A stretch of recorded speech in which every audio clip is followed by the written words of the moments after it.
So Donna, was it intimidating for you to go over to Westwood and hang out? What most people don't realize is that because I was in the Purduettes and flying as well, what we did our last 2 years in the aviation program was Purdue had a couple of King Air airplanes, twin turboprop airplanes, and the students would fly as co-pilots, and we would fly the VIP of Purdue around the state, sometimes to Washington, D.C., sometimes up to O'Hare to catch a flight. So I flew Gene Cady around, which was that was fun. But I also flew his mother and father, and the Purduettes went on tour with them down here to Naples for all of this my senior year. So I toured with them, and whenever the Beerings got on the bus with the Purduettes, he knew me because I flew him.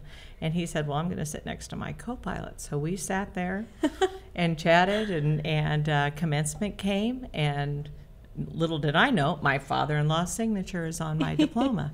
And when we first met, I don't know where he got this kind of confidence, but before we went to see a movie, which our first date was Ferris Bueller's Day Off, which of course is iconic and everyone knows that movie, we were going to have dinner, and he just logically, well, Mom and Dad are cooking steaks on the grill, why don't we just go? So we went on our first date to his house to say hello to his mom and dad, and they said nothing about knowing me, and I said nothing about knowing them. So when I walked in the door, it was hugs and have you been, and he just stared and looked at us like, what happened? What's going on? So it was actually quite easy because I'd already known them for 2 years. What were you thinking when that exchange was happening? He'd been played. Yeah, it's life deals you funny situations, and that was one of them.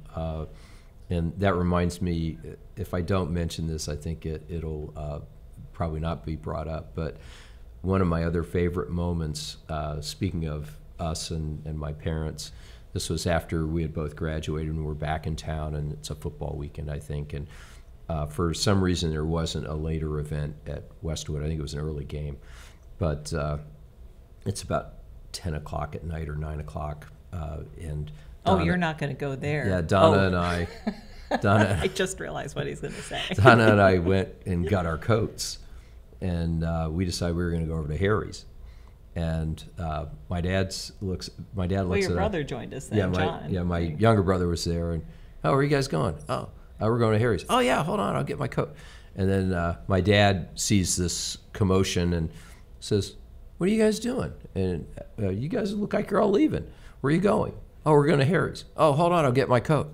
And then my mom, of course, joins in the fun. And so the six of us saunter over to Harry's.